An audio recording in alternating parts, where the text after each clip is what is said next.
BJP सरकार में लगातार उनके कार्यकर्ताओं पर फर्जी मुकदमा लिखे जा रहे थे।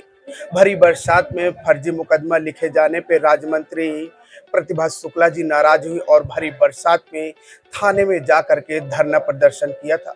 आखिर क्या मामला था और उन बीजेपी कार्यकर्ताओं पे किस चीज का मुकदमा लिखा जा रहा था, आज हम जानेंगे। मैडम, जो बीजेपी कार्यकर्ताओं पे जो मुकदमा लिखा जा रहा था, क्या वजह थी लिखने की? वो हरजन एक्ट लिख रहे थे और वो फर्जी मुकदमा लिखा जा रहा, टोटल फर्जी। वहाँ पर सारे मुस्लिम थे, तो फिर जब दलित समाज का व्यक्ति ही नहीं था तो मुकदमे का कोई औचित्य नहीं था।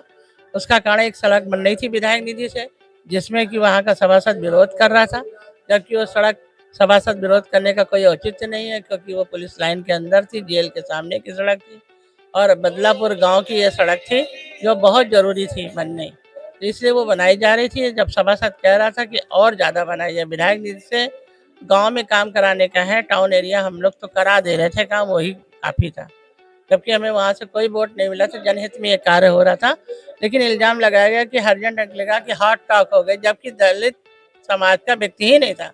काम करने वाला मुसलमान, विरोध करने वाला मुसलमान, सपोर्ट करने वाला मुसलमान, बाकी हम और हमारे कार्यकर्ता। फिर आज वहाँ पे आप धरने पे बैठी थी, आपकी सरकार की तरफ से क्या आश्वासन दिया गया था जब आपने अपना धरना खत्म किया? उन्होंने कहा कि शाम तक इंस्पेक्टर को हटा दिया जाएगा, आप हट जाइए। उसका कारण ये है कि ये सब लोग बहुत छोटे हैं आपसे और आप इनके उसमें बैठने की कोई ज़रूरत नहीं है। अगर बात करें हम बीजेपी सरकार में, तो बीजेपी सरकार लगातार जीरो टॉल्स में काम कर रही है, फिर भी उनके ही कार्यकर्ताओं पे फर्जी मुकदमा लिखा जा रहा है। क्या लगता है कि ऐसे थानेदार पर वो कार्रवाई? समझ लीजिए कि वो किसी न किसी की सहाय पर ये कार्य हो रहा था। वहाँ के प्रेजेंट टाइम में सांसद और उनका शिष्य गुड्डन सिंह, जिसके कहने पर ये सब कार्य हो रहा था। और वहाँ के सांसद जो है वो हमेशा एक तरह से देखा जाए विरोधी किया करते हैं। आपने आपके पति एसपी साहब से बात करने का प्रयास किया, फोन काट दिया था, इसके बाद क्या? नहीं नहीं, एसपी साहब से तो बात हुई थी, खुद आके उन्होंने ज्ञापन लिया था। फोन कहाँ काटा, बात हुई तो डायरेक्ट। कहा गया था कि फोन काट दिया गया है। वो तो डिप्टी सीएम से बात हुई थी, उसमें ऐसा था, उन्होंने फोन काट दिया था।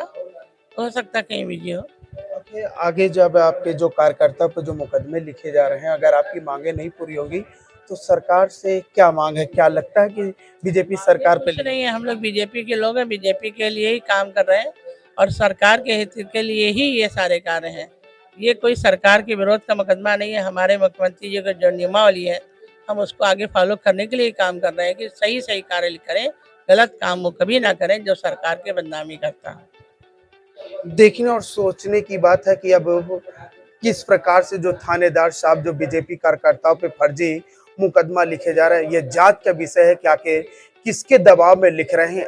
कानपुर से बने रहे यूपी क्राइम अलर्ट न्यूज के साथ सुनील तिवारी।